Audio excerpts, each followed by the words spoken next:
It's Hyp3r Halloween! I'm rounding out this year's Hyp3r Halloween with one last found footage film. I know. I've let that section bleed into multiple sections, but it's my list, so I don't care. Anyway, Butterfly Kisses isn't solely a found footage style film though. It's actually a mockumentary that centers on found footage. Kind of like some of the other ones I talked about, but it's a little different. Butterfly Kisses is a character-driven film that follows Gavin. Gavin is a would-be filmmaker that finds a box of videotapes depicting some supernatural occurrences based around two film students. There are two stories to this movie though, so let's start with the college students. Sophia and Feldman are two students trying to make a documentary, of sorts. It's based on the Peeping Tom urban legend. Peeping Tom is also known as the Blink Man. To summon the Blink Man, as the movie explains, one will have to stare into Ilchester Tunnel in old historic Ellicott City, Maryland, for exactly 1 hour straight without blinking.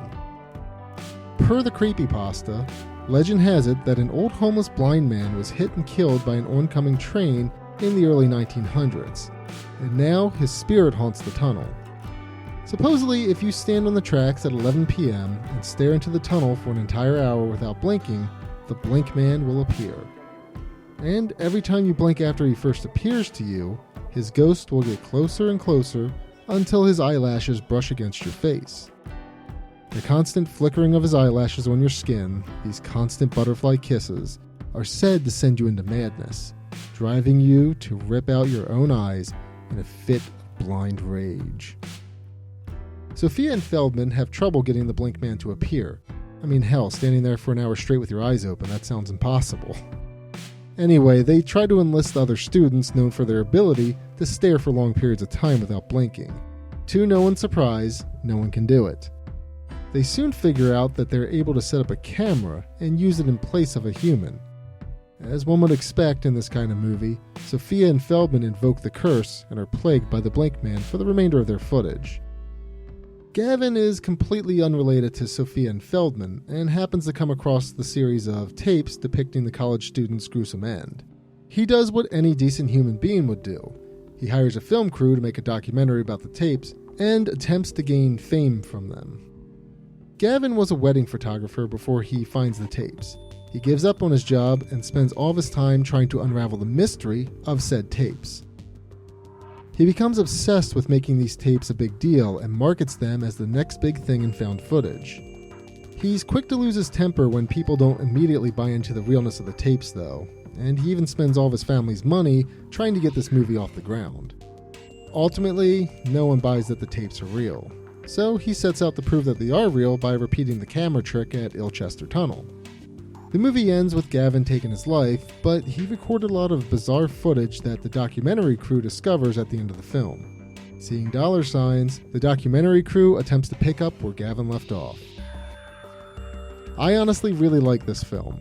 My explanation probably doesn't do it justice, but it is an interesting film. If you don't like found footage films, well then you may like this film given that it isn't entirely shot in that style. I also love how the film depicts this eager filmmaker that sorta wants to do the right thing, but is blinded by potential fame and fortune. He gets more and more despicable as the movie progresses, and it's interesting to see the transformation in his character. I honestly think it's done really well. I also think that the found footage was shot really well. The Blink Man isn't really shown up close, except for maybe like a few shots.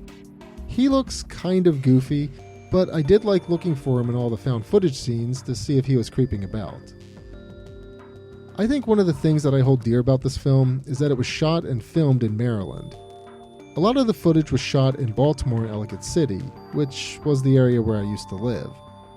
I've since moved from that area, so seeing some areas I used to go to was pretty cool.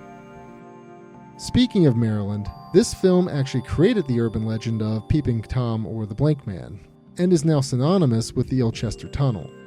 I was originally going to try to do a horror tale from around the net about Peeping Tom, but I didn't think it deserved that treatment.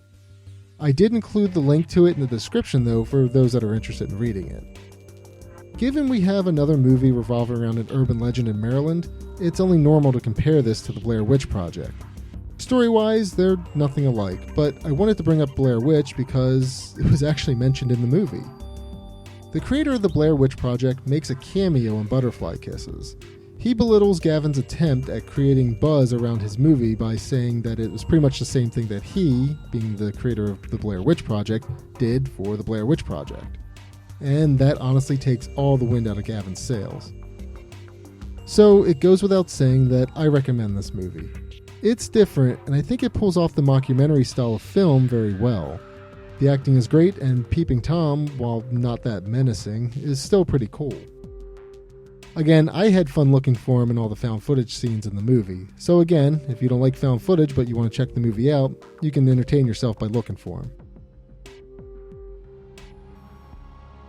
Well, that's another Hyp3r Halloween in the books. I hope you enjoyed this selection of movies that honestly piqued my interest. And I also hope that you have a Hyp3r Halloween. Stay safe out there, and as always, thank you for watching.